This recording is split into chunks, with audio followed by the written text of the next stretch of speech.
may I congratulate you most warmly on your appointment as the chair of this inquiry. Were you disappointed that you were, in effect, the second choice of the Home Secretary rather than the first? I'm used to being in the second position. I'm the second woman to be the Lord Mayor of London, and also I was the second woman to be the President of the Law Society. But ignoring that for a moment, I'll answer that question, if I may, in a moment. But I did want to start by responding to your congratulations and to say that I recognise that this is a hugely important inquiry, from not just the point of view of the public, but particularly from the victim community. And I am determined that this inquiry is going to relentlessly uncover the truth for the victims. Indeed. And of course the committee has been calling for such an inquiry, and we're delighted that on your website today, at last, we have the terms of reference. We may invite you back more often, because we seem to get more information every time we have witnesses coming before us, and indeed the names of your panel. But it didn't bother you that the job was offered to somebody else first? I was anxious, I think, to establish when I received the call what the job was about, and why the Home Office had called me, because I have no background in child or family law or child protection.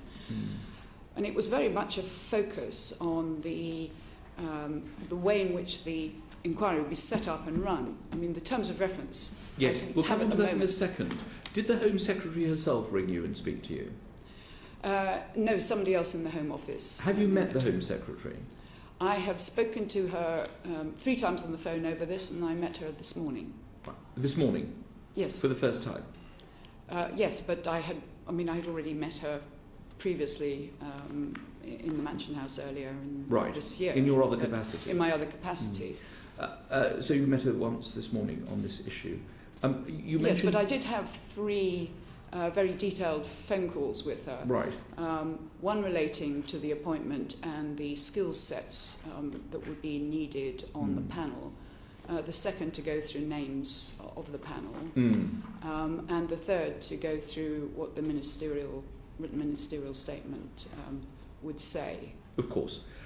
You very openly say you've got no experience and no knowledge of childcare matters. So you have never been to a juvenile court or taken out wardship proceedings or been involved in childcare matters at all in your career, as far as I can see? Not as far as my career is concerned, but obviously through my role in the Law Society, and the Law Society having a deep engagement in those areas of law. Sure. I did meet practitioners, but the role is very much one about making sure that the inquiry remains focused. Of course. And it must deliver for the victims, because we've had report after report, inquiry after inquiry, and this has to be the inquiry that actually delivers the result. Of course, we understand that. That's why we're grateful you're here. But looking at your history, and you've got a very distinguished career, you've advised 25 governments and multilateral agencies such as the World Bank on attracting infrastructure and energy reforms. You have a great history of involvement in the electricity industry. You're a non-executive director of Affinity Water. You're an alderman. You're president of a ward club. You are now a partner again of Cameron McKenna. None of that relates to childcare. Would you have thought that the public would have expected that someone who chairs a major inquiry into child abuse would actually have just a little bit of experience in dealing with it? We know you've got experts appointed to panels, but you have absolutely no knowledge and expertise in respect to this matter, have you? The Home Office wanted someone who could organise and run the inquiry in a way that remained focused, and using a very distinguished panel of experts. they were always going to need at least one person to be an independent, to operate like a non-executive director, as I have done with Affinity Water. Now, the fact that I spent 8 years on the Competition Commission, hearing inquiries on subjects which I never had any experience of before, like regulatory economics in the telecom sector, didn't seem to stop the Competition Committee. No, exactly. But my skill set really, I think, comes from the fact that I have organised very, very large reform programmes, which have to be set up on a very inclusive basis, so the design work actually works for everybody, because the sorts of thing that I do, if it doesn't work for everybody, it's not going to work for anybody. So then you keep it focused. What you're telling this committee is you're really there as a manager. You're there to manage the inquiry. You wouldn't know, for example, what Section 11 of the Children's Act 2004 is, because you don't need to know that. You're there to manage and keep the whole thing focused. Well, I am a lawyer, and I can read, and I can read very long. So you'll be able to tell us what Section 11 means. But no, I could get back to you with a written answer on that if you wished. I think there is after all the QC to the inquiry and the solicitor to the inquiry, of course, and all the experts. But it is important that it remains focused and efficiently run. Of course. And there is also the voice of the citizen on it. Of course. And I would fulfil that role. Now, you have not met the panel as yet. I noticed that your recent trips have included South Africa, Kenya, Tanzania, Uganda, Latvia, Vietnam and China. Yes. So you're a very busy Lord Mayor. That is the role. I never said, I never indicated that I could start this inquiry before I'd finished this role. No. And it has an enormous range of people that I support, look after and ask things for. Of course. So you told the Home Secretary that you've got a lot of trips, you've done a lot of trips, and you're going to do a lot of trips as Lord Mayor. And until you finish all that, you won't really have the time to get your teeth into the substance of this.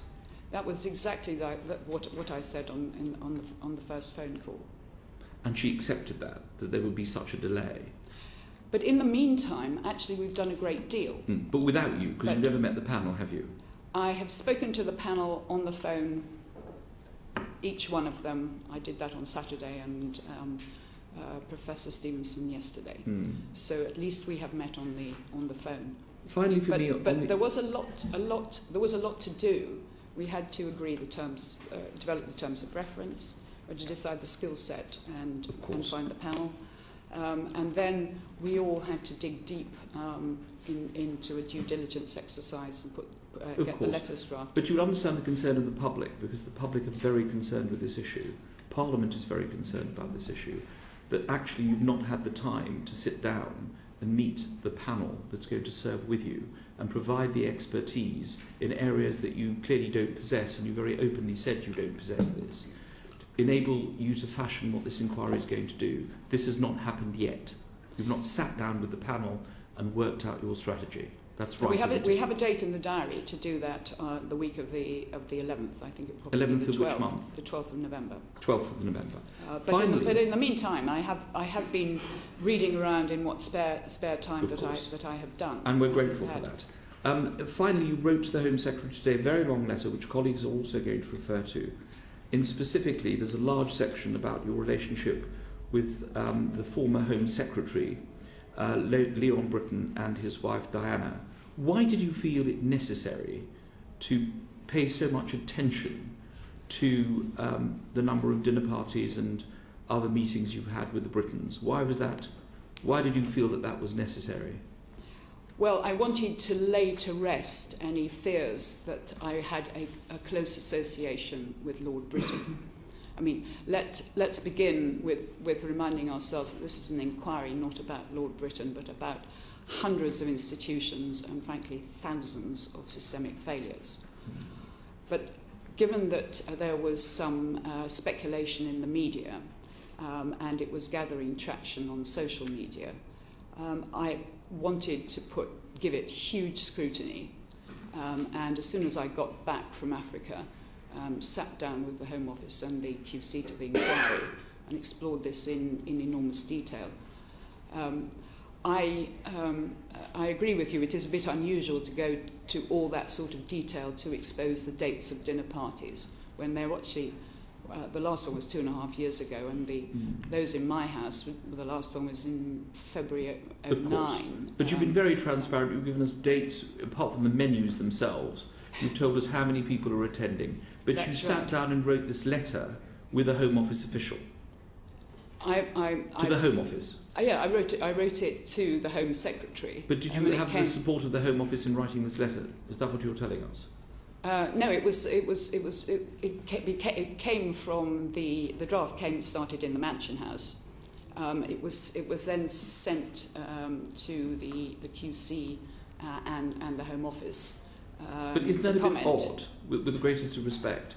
Why would you send a draft letter to the Home Office when you're writing to the Home Secretary to explore all your contacts with individuals who might or might not be the subject of press concern? Surely you should have written your own letter, not in draft form, and done what Lady Butler Schloss said she didn't do, which is, she said when she resigned, I did not sufficiently consider my background.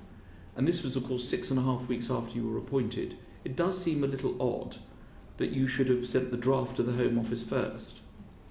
Well, as you might imagine, I wanted to be entirely comfortable that the Home Secretary would regard my conduct as having been very open and transparent.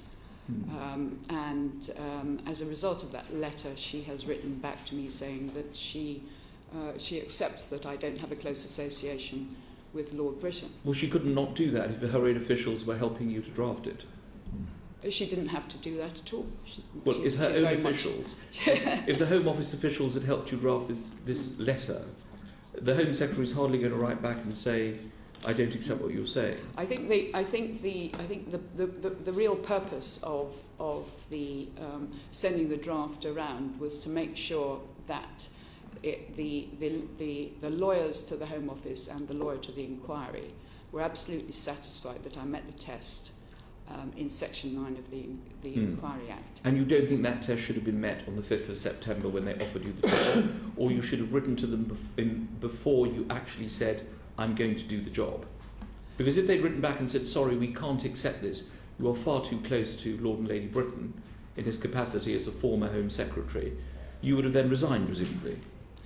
If they had, yes, and the point wouldn't really have arisen, would it? Because at that point, I had no appointment letter in September, so essentially the issue was up in the air. So even though you were announced as the head of this inquiry, you felt you weren't officially appointed until after you had sent in this letter.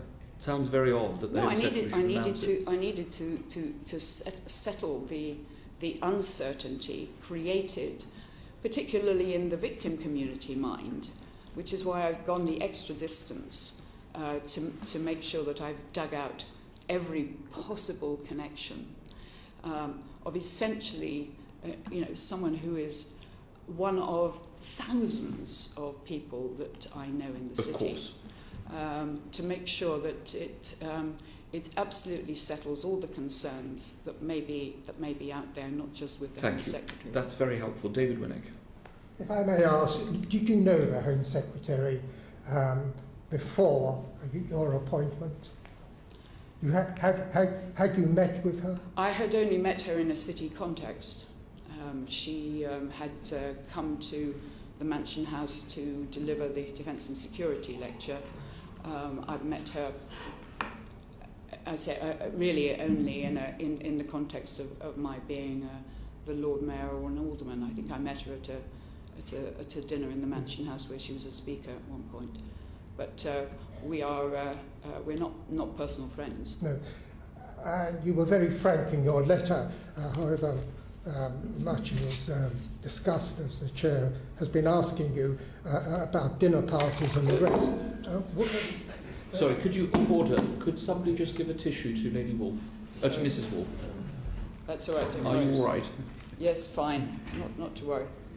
I'm afraid the housewoman is equipped with many things, but tissues is not one of them. We'll just let you... Apologies for the disruption. No, don't worry. Thank you.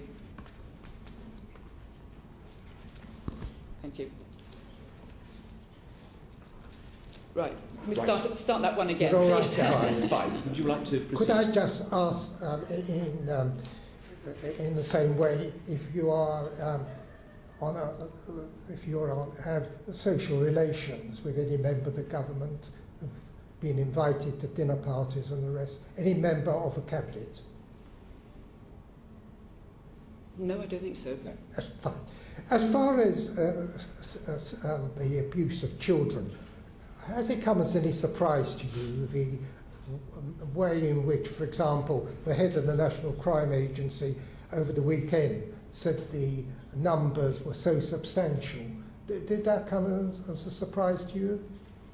Well, I'd seen in the media that there were significant numbers and they varied, and the number of prosecutions falling very much short of that, something like sort of 25,000 to 600. Yes. But I mean that is obviously a matter for the National Crime Agency and for ministers. When would you say you really became aware that there was such a problem? Was it before Rotherham, or perhaps you can tell us when you became aware of the extent of sexual abuse of children? Well, as an ordinary citizen and a grandmother, every time these reports appear in the press, they hit a very raw nerve. And you think, how many of these reports do we have to receive? And are we just sitting looking at it, admiring the problem, but not doing anything about it?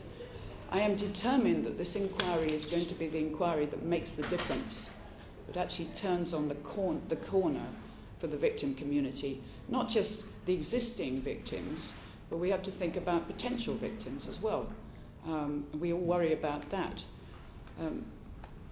Thank you. I wonder if I could ask you about Bahrain, Mrs. Woolf. You spent 3 years, as I understand it, working and practicing in Bahrain. Mm. Is that correct? That was in the 80s, yes. Yes. We'll come perhaps in a moment to this year, but in December 2013, Amnesty reported about Bahrain and said that children were being abused and tortured in that country. Are you aware of that Amnesty report on Bahrain? No, I'm not. Because I asked that question because apart from your having worked in Bahrain for 3 years, in February this year, I understand that you visited Bahrain heading a British trade delegation in your role as Lord Mayor. Is that correct? That's correct. Yeah. Wouldn't you have been aware of a report published last year? I mean, when it was decided, leaving aside the 3 years you worked in Bahrain, wouldn't the delegation which you headed, wouldn't they have been aware that the year previously there had been this report published by an organisation well known and respected, not only in Britain, of course, like Amnesty, about the abuse and torture of children? I had quite a significant heavy-hitting business delegation in Bahrain. They were very focused on the growth agenda and trade and investment. Much of it actually was in the area of education, training and qualifications that they wanted me to promote at a postgraduate level. So I had institutes with me. But also, obviously, the banking and insurance sectors were present in the delegation. So this was a very business-focused delegation. I understand that, Mrs. Woolf, but you see, people may say, here you're going to head an inquiry into a matter which is of deep public concern. But you head, apart, as I said earlier, that you worked in Bahrain as a lawyer, as I understand it, for 3 years. But this year, you headed a delegation in your role as Lord Mayor into a country where only a few months before Amnesty had published a report into the matters which I've already stated. Won't people say, well, if you were unaware or indifferent to what was happening to children in Bahrain, unless, of course, one questions Amnesty's report. Are you really the right person to deal with the abuse of children in this country? Now, that may be quite unfair, but nevertheless it may be put to you. What would be your response? The role of Lord Mayor has many stakeholders and many people, many ordinary people that it serves. The focus is not just on big banks and insurance companies and asset managers and all that, and it is a very people focused role. The point of the Lord Mayor's overseas visit is to pack as much as you can into a short period of time, and I think I was there for like a day and a half. Yes, thank you. So we understand the role of the Lord Mayor. Most of us have mayors in our cities. Right. Not as grand as the Lord Mayor of London. Well, it's not a grand role, it's a role that serves a lot of people. No, we understand perfectly. Just let me come to the point. The background briefing comes from the embassy. Right. Yes. We don't really need to know the minutiae. We understand the point. We get it. And the situation in Bahrain in relation to human rights and to security is obviously something which is of concern. Yes, but not necessarily relevant to this inquiry. Yes, Mr. Mrs. Woolf, my last question to you is this. Would you perhaps answer the point that perhaps a number of people would make, leaving Bahrain aside, that you are, of course, a distinguished lawyer, the Lord Mayor, the second female person to hold the post, as you say. But what would you, again, say to people who say you come from a very limited background and that you may not be aware to any extent of the lives of people, ordinary people throughout the country, and in dealing with this issue, perhaps someone with a wider knowledge of society. Would you consider that unfair? I think that the role of the Lord Mayor gives me a very wide knowledge of society, and much as I'm concerned about Bahrain, the chairman is right. It's not relevant to the inquiry. As I said before, the most important thing that the chair has to do is to chair a panel of deep expertise. And it is always useful to have somebody who can actually challenge the group thinking, ask the awkward question. Yes, indeed. I think you made that point before. Can I just say to colleagues, we're on appointment and suitability of appointment, then we'll move on to the substance. Could I see Mr. Ellis first, then Mr. Austin, and then Mr. Dr. Well, thank you, Mr. Chairman. Mrs. Woolf, thank you very much, and I congratulate you and thank you for your public service on this appointment. Now, you've said and accepted that you have no particular background in child abuse matters, but your panel, the members of which were released today, do clearly have considerable experience, including Ben Emerson QC and Graham Wilmer and many others on your panel. So your role is clearly to manage the panel and to oversee the inquiry. Is that how you see it? I think it's to give it strategic direction, but to make sure that it's managed efficiently so that it doesn't take forever. I mean, the victims can't wait 10 years. Yes, and so really it's to keep it focused. Yes, exactly. To point it deal with it in a strategic way and not to become sidelined. Well, also make sure that it can see the wood for the trees. And in that regard, you say you've had 8 years dealing with inquiries for the Competition Commission. Yes. Now, can I just ask you about the media speculation in connection with the former Home Secretary and Lord and Lady Britain? You said, I think, in your letter to the Home Secretary, and you've said to this committee that you don't consider yourself personally connected to Lord and Lady Britain at all. Is that right? If by that you mean do I have a close association Yes. with them? The You don't answer have is no. Well, under the Section 9 of the Inquiries Act is the relevant part here, and That's it says, do you have a direct interest in the matters to which the inquiry relates? Do you think you have a direct interest? Obviously not. No. And it also requires you not to have a close association with an interested party. Yes. So you don't accept that you have a close association with... I do not have a close association with an interested party. So, for example, as Lord Mayor of London, you would have a large Christmas card list. Mm-hmm. Would you have sent Lord and Lady Britain a Christmas card on your personal Christmas card list, for example? I think my Christmas card list last year had about 3,000 people on it, and to be honest, I don't know whether they were on it or not. And what about, well, did you have your own personal Christmas card list in terms of people, family and friends that you would have communicated with? Well, they were all amalgamated last year. We would separate them out. But, so you can't remember.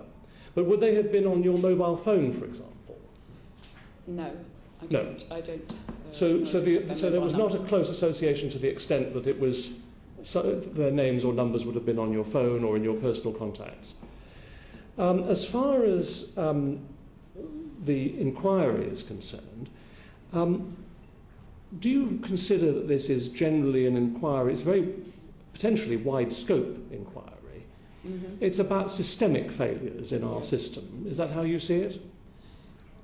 Yes, I think that is really the area of focus. Although the terms of reference are extremely broad, they talk about the failures of state and non-state institutions, yes, which is enormous. And then there's a list of government departments, police, prosecuting authorities, schools, children's homes, health services. They're very broad. It's a very broad scope. Churches. Political parties. We'll come on to the terms of reference in further and questioning. How long do you think the inquiry is likely to last? I realise it's very difficult to say at this stage, but can you...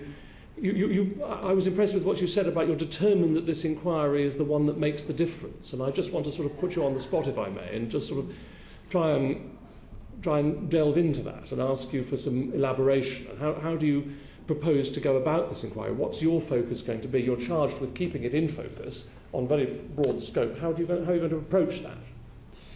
Well, we can't let this run for 10 years, as I've already said, because it's not just the victims who want answers, it's the public as well.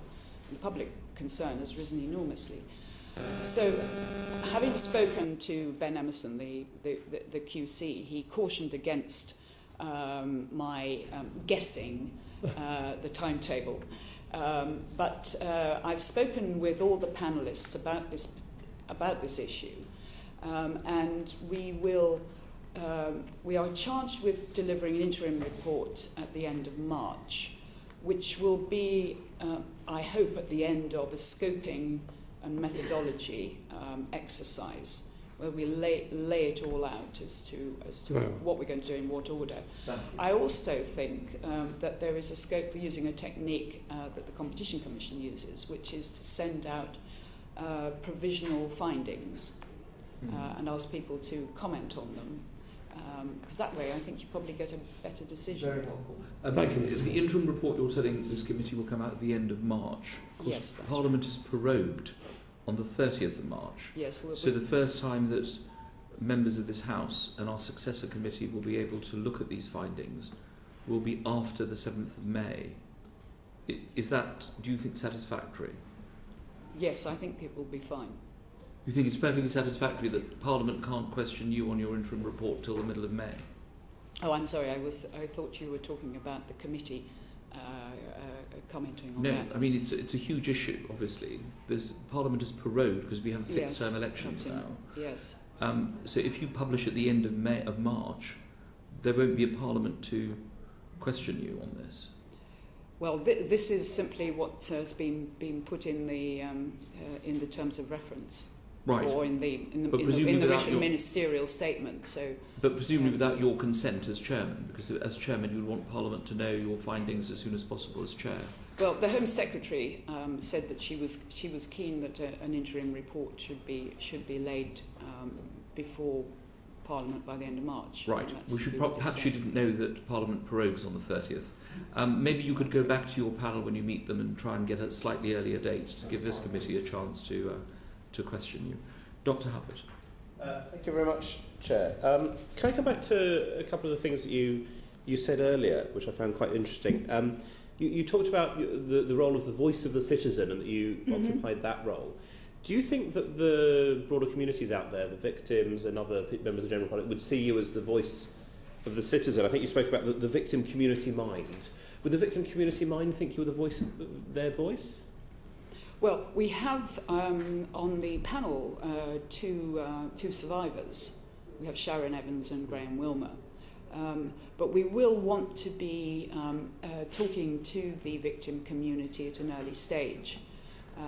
The website will have, it's only just been finished, but will have a means of communication for the victim community. I'm keen that there should be actually a real person for them to talk to as well. But I've been talking to the panel and to Ben Emerson about holding some early stage conferences or workshops with them to get their views. But to go back to your comment that you were the voice of the citizen, and I think you made a similar comment to Mr. Winnick as well about, as Lord Mayor, you're very in touch with things. What fraction of the general public do you think would see you, the Lord Mayor of London, as a good representative of the general citizen? Well, the fact of the matter is that I'm an ordinary citizen that actually does a huge array of different jobs for lots of different communities and parts of society. So you think the general public would see you as an ordinary citizen? Well, I think I could convince the general public that I am an ordinary citizen.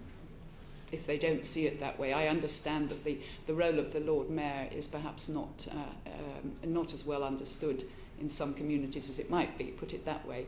But the fact of the matter is I do a lot of work with schools and universities and students and charities and cultural institutions across the piece, and I am going to be remembered not as the second woman to be Lord Mayor, but actually the woman who ran with diversity and inclusion at front and centre of her mayoralty. I don't think anybody's doubting that there are some great achievements. I'm just slightly concerned because I suspect that the general public, and I haven't polled them on this, would see you as a member of the establishment. They would note, I don't know what your income is, but I suspect it's in the top percent and a rather smaller fraction of that. Now, whether a randomly drawn person could in fact chair this inquiry is another question. But I'm starting to say that if you think you'll be seen as the mayoralty is not about the establishment. The mayoralty is actually about providing some public services to some very ordinary people. We don't want a discussion of the history of the Lord Mayorship back to Dick Whittington.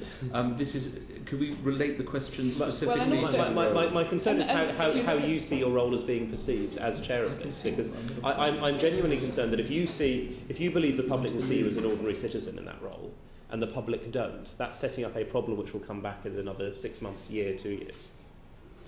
Well, I think the whole of the public are ordinary citizens, and actually, if anybody Googles me and looks at my CV, they'll see that I've spent a lot of time being an ordinary citizen in developing countries. I don't know how. I mean, that's about as ordinary as it gets. Okay. One other very quick question, if I can, Chair, just to move on. The Home Secretary said that she would turn this into a full public inquiry with all the associated powers if the chair of the panel were to request that. Under what circumstances would you request that? Well, obviously, if we were in difficulty getting evidence, and maybe if the whole thing is just getting sticky and needs the importance that a statutory requirement, the status. Can you give us an assurance that if you do have difficulty getting evidence, you will make sure that is publicly reported or informed to this committee? Oh, absolutely. So that can be checked. Yeah, absolutely.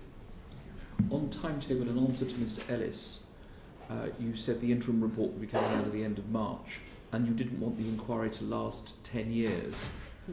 What is your timescale for the length of the inquiry, in your view, as we start these proceedings? Well, obviously we all don't want it to last 10 years. No, quite. But what do you think is a reasonable time? I can't answer that. You need to give the panel and the QC time to actually get their arms around the scope of this. Sure. But on paper it looks vast. But I think what I would bring to the party perhaps is some ideas about how to run it as efficiently and expeditiously as possible. Of course. But remaining terribly thorough. Yes, but we don't have a time limit. We're on appointment, suitability of appointment. Mr. Austin and then Mr. Flynn, then we must move on to specifics. Thank you. Whether or not it's justified, there have clearly been allegations of some sort of establishment cover-up of historic allegations.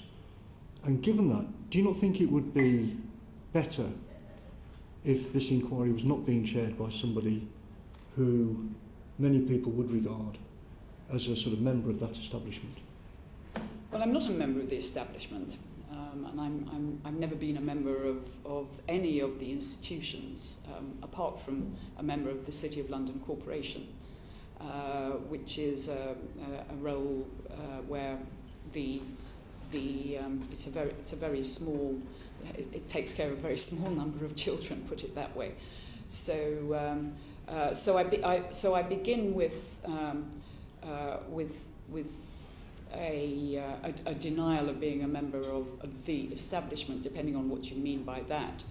But I think more importantly, I have a steely determination to deliver this inquiry for the victims and for the public, and it would be down to me to convince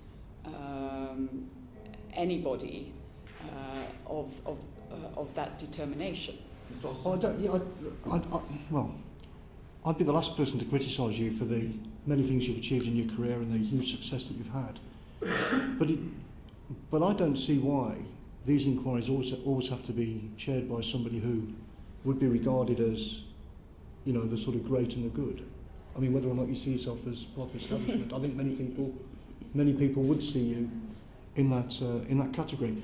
Now, given Lord Britton was Home Secretary during the period, during this historic period, and by my reckoning, you've had, 5 dinner parties with him. You've met his wife on several occasions for coffee privately. That's more frequently than I've seen some members of my family. You are not the subject of this inquiry, and your family relations aren't either. Over a relatively short period of time, well, I think that's key. And so, do you think the public's confidence in your ability to examine what was happening when Lord Britton was Home Secretary won't be affected by what clearly I would think, and most people would think, is a close personal contact? Well, as I said, this is an inquiry about a lot of hundreds of institutions and thousands of failures. My dinner parties with Lord Britton, which are in glorious detail, as the chairman has alluded to, detailed on the letter, now on the website, were at a time when I was a newly elected alderman and I needed to build my city network. And there was never any time during the day to meet people and talk about issues to do with, the EU and China, and how UBS saw the world, because that was his role. He was a former commissioner as well. So the practice was that you arranged an evening meeting, and there were tons of these dinner parties going on all over the place. And as I say, they're a long time ago now, and I've held hundreds of them since. I mean, this year alone, am I repeating myself? Well, only to this extent, no member of the Select Committee has been to dinner with you. That's for sure. You may have held hundreds. I think we get the point. Shall we move on? Can I just, very finally then, when did the current Home Secretary first know of, this long list of meetings and dinners and so on with Lord and Lady Britain? Well, when the issue arose, as I said, I was in Africa, and the Sorry, to be clear, when which issue appeared? The Britain. Were you the chair of the inquiry then? Had you been appointed? Was it after the 5th of September? Yes, it was. After the 5th, what you're telling this committee is after the 5th of September, the issue of Lord Britain arose. Yes. And that's when you told the Home Secretary about dinner parties? Yes. You didn't tell her when she phoned you on those 3 occasions? She phoned... no, well, the issue didn't arise because he wasn't a close... I didn't have a close association with him. No, but Mr. Austin's point is it was in the public domain. I think the Sunday newspapers had trailed They had this. trailed it, yes. Exactly, when Yes. Lady Butler Schloss then Yes. resigned. Yes, that's right. And So it was in the public domain. It was so, when but you were in as I Africa. said a moment... Sorry. As I said a moment ago, as soon as the issue arose, I was in South Africa, I phoned my private secretary, he phoned the Home Office, and then as soon as I got back, You wrote the sat letter. down with them, explained it in full detail, and then I decided that I actually was going to dig as deep and as transparently as I possibly could, so that I laid to rest any perception that... Indeed. I think you made that point, yes. Mr. Austin. I'd be interested to know what was added to this letter at the Home Office's sort of suggestion and request. Would that be possible, do you think? I mean, not for publication, but for us to see it as part of this discussion. I think this is what Mr. Austin, we're a bit perplexed that you should have sent a draft letter of a letter of transparency to the Home Office before you then wrote to the Home Secretary, who was the head of the Home Office. And what he's asking for is, could we see the first draft? Well, as I said, it was simply done, as a matter of courtesy. No, we understand So- why it was done, and you're right so to have the- done so. We're not criticising you for that. For Mr. that. Austin wants to know, could we see the first draft that you sent off? I just want to know which bits were added. Is there a first draft? I'm not sure that they added the Home Office added. Well, is it possible anything. for this committee to see that? That will clarify matters. If you could send it to us. I have no idea, because the whole thing was being done by email, and it was Right, but it was your letter rather than anyone Yes, it was else's. my letter. So what would be helpful? So it came from I the think what Mansion Mr. House. Austin wants, as a matter of transparency, is this issue was raised by you in the letter, and you told us that a draft was sent. Well, What would be helpful is to have the first draft. let me write back to you on that subject. Well, we don't want to write back. We'd like to see the first draft, please. I take And we take have the the power to request. call for papers. Let me Thank you. Mr. Austin, are we done? Yes, thank you. Mr. Flynn, please, we need to move on. But please. Do you accept there's a very powerful perception that the reason why the terrible abuse by Sir Cyril Smith and Sir Jimmy Savile was never exposed in their lifetime is because there was an establishment cover-up and they were regarded as being too powerful or of too high a celebrity? Well, I've read a number of reports, but I think it's for this inquiry to get in amongst that. Yes, well, in the light of that, if you accept that, and many of us see that these people were fated in their own areas, they seemed to be untouchable in their own domains, that they were guests of royalty and attend Downing Street year after year, and the establishment itself is under suspicion because of this, of covering up decades of child abuse. Isn't that what the public feel? Well, I think I think the public feels absolute abhorrence at all these reports that continually come out, which is actually why this inquiry has been has been mobilised by the Home Secretary. But the feeling is that when people are worried about the duration of the abuse that went on, publicly known by thousands of people, it never come up, is because the figures involved were powerful figures of influence and celebrity. Isn't that the perception? There are clearly reports that, I read one by HMIC which said, mistakes were made. I think that's the title of it. So yes. You're not answering my question. These are the points I want to get. It's about establishment, celebrity, and that perception is there. And what I want to follow it up is the emails I get and the tweets I get now are saying, we want this inquiry, we want it divorced from the establishment in any way. The reason that Mrs. Butler-Schloss pulled out, because she was thought to be an establishment figure, and you seem to be an establishment figure as well. So shouldn't you resign in the interests of the report being accepted? I've already said I've not been a member ever of one of those bodies which are accused of having covered up.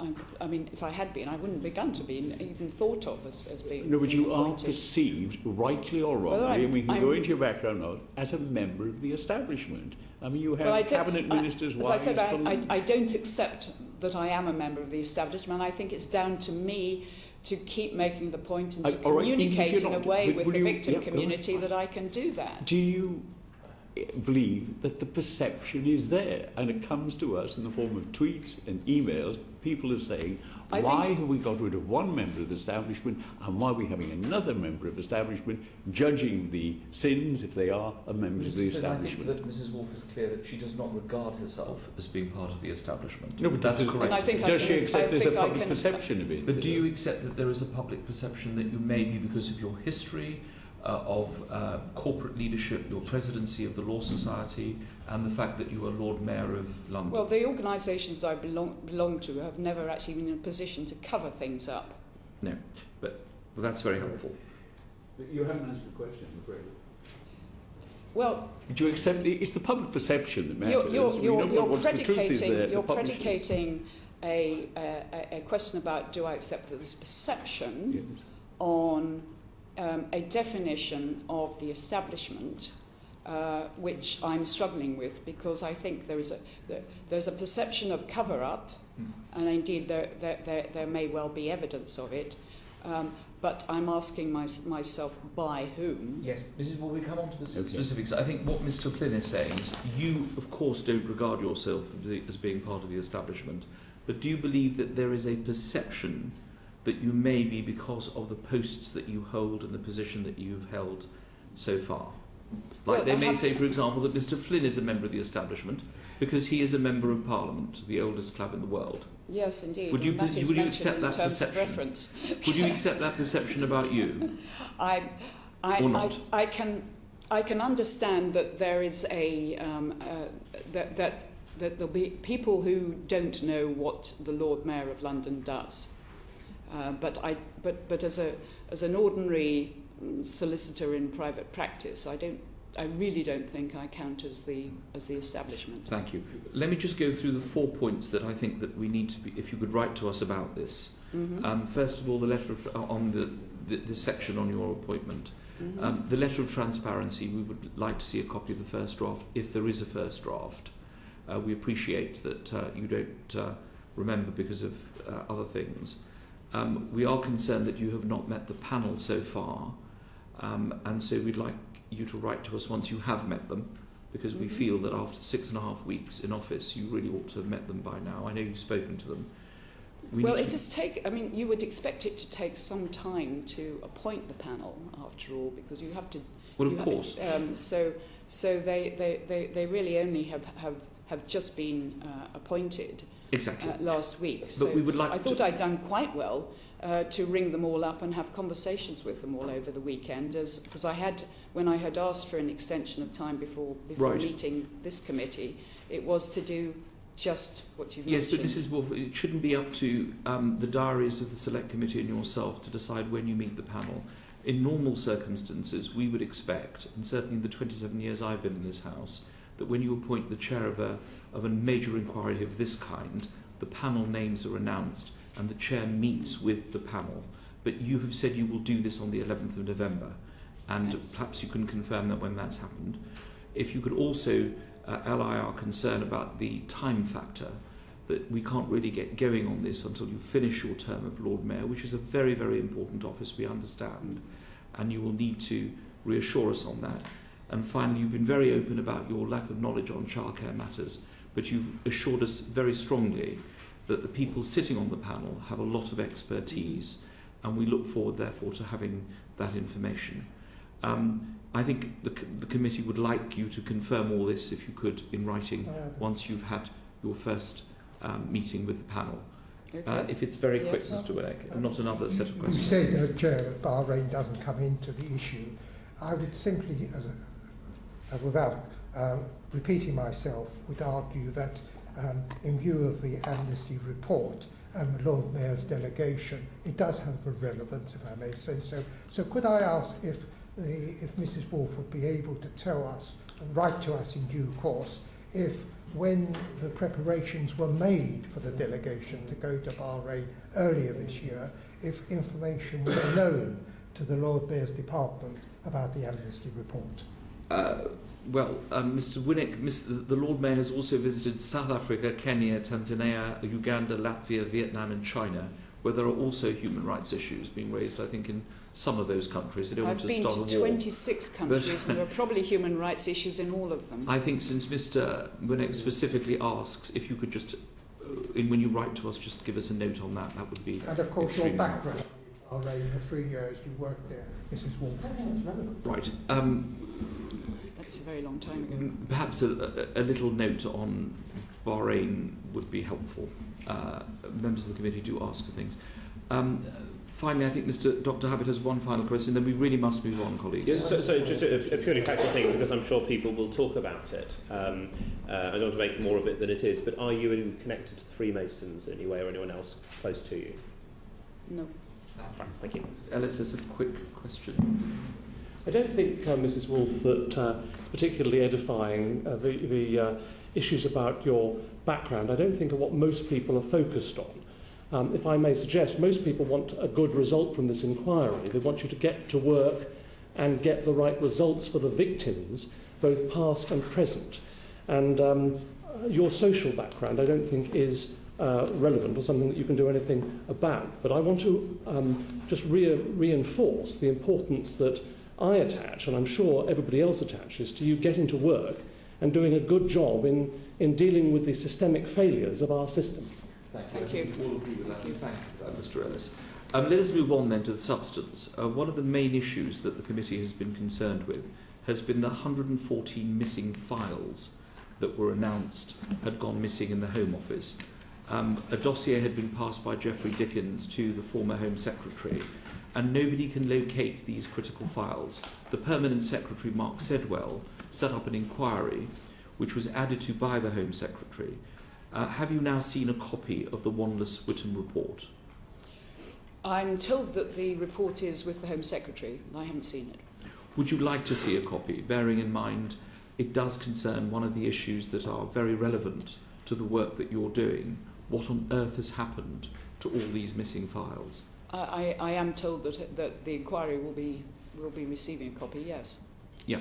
Irrespective of what you were told, would you like to see a copy of this critical report into what happened to the 114 files? Yes. Yes. And in respect of evidence we received only a few weeks ago, and we published a report on Rotherham last weekend. I understand. There were missing files, a break-in in an office in Rotherham concerning child abuse cases, and those files were missing. Would you like to also... Absolutely. You would? Yes. How are you going to get these files? How are you going to get to this evidence that is so critical to the success of your mission? Well, I think this is the issue we referred to before, that we will be asking very awkward questions, and we will, if we can't get answers, then we'll have to go to the Home Secretary and ask for more powers to compel. And will this be an open session, or will you be writing to people? Will it mostly be in written testimony, or will you be opening the inquiry to public hearings? We will certainly be opening up to public hearings. We'll be writing. We'll have to be doing everything to get the inquiry delivered in the time available. And you feel you have the powers available to do this, to call for persons and papers? Well, we'll certainly start by persuasion.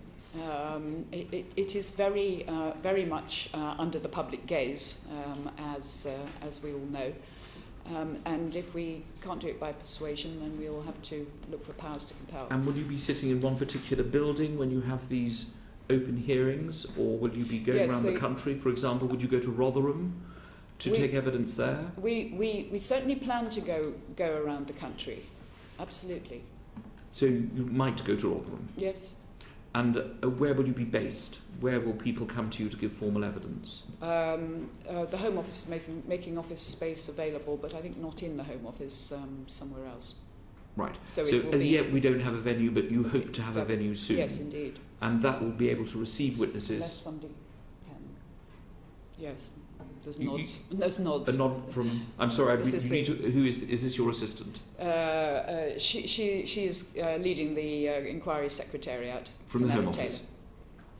She's on secondment, but I mean she's now independent. But you will have your own place. We will have our own place. And you will invite people. And we'll have our own secretariat, and I've actually put a strong marker down with the Home Secretary twice that it will need a strong secretariat. Of course. And it will be very resource hungry. And has she been responsive to that? She was very, very reassuring on that subject. Excellent. Mr. Winnock, on the scale of the inquiry. No? Dr. Frazier? Dr. Huppert? On Kincora? Yes, thank you very much. Can I just ask about the scope? And there are two things I'd like to know about. One of which is Kincora. I'm sure you're aware of what's happened there. Yeah. Do you think it should form part of this overarching inquiry?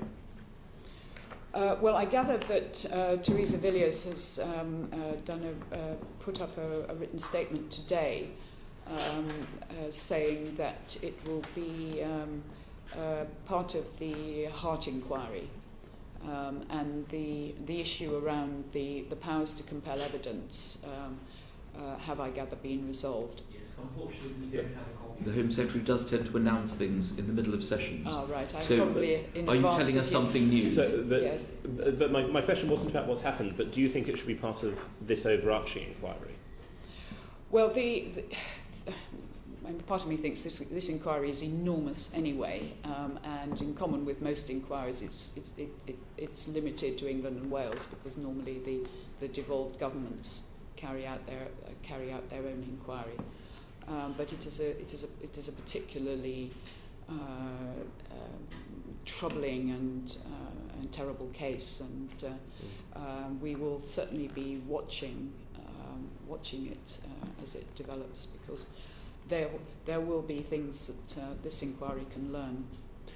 But I think one of my concerns, at least, is that I'm not persuaded they will be able to get access to the necessary central government information, security service information that will be necessary. So I hope you'll do more than just watch, but be prepared to step in and say that you have to step in. Yeah, my understanding was that steps have been taken to deal with that issue, but you would. But I'm not in a position to comment on any detail. And then can I also just move on from Kincora, where I realise you're in a difficult position given the announcement that's just come out, to look at the scope. Because looking at the terms of reference which have come out, the Home Office helpfully put the wrong address in the written statements, but I think they're now trying to correct that. Have you found the right one? It doesn't talk about the NHS anywhere as one of the examples of institutions. Now, I realise it's not a complete list. We've had a particular case in Cambridge of a doctor who was abusing children, was caught very late because Oct failed to actually notify the local police of some of his actions. Can you confirm for me that abuse in NHS settings will definitely be part of your inquiry, and that you would, for example, look at the case of Dr Miles Bradbury in Cambridge? In the scope, in my copy of the terms of reference, it refers to health services, so I think it's wide enough. This is in the first bullet, the second. So you think second that would down. be included? So, yes, absolutely. I'm fascinated because it doesn't in the first bullet of the online version, which... Oh, really? But if we take it as read that it should be included, yes, we can work out how... yes, let me reassure you on that point. Thank you. And in respect to the BBC, will you also be including the allegations that were made in the BBC? I think that falls within state and non-state institutions. Because that is pretty wide, isn't it? It's very wide indeed. Indeed. Oh, sorry, Dr. So I have now managed to find it buried in one of the points, so I apologise for... Excellent. Yeah, we've all got the same copies now. Breathe again. Paul Flynn.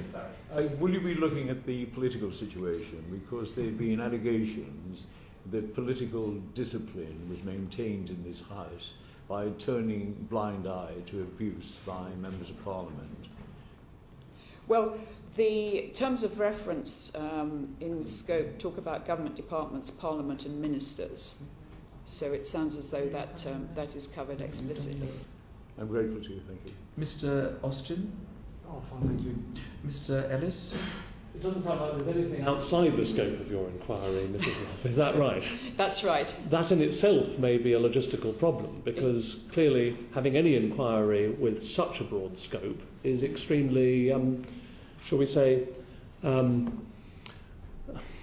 challenging.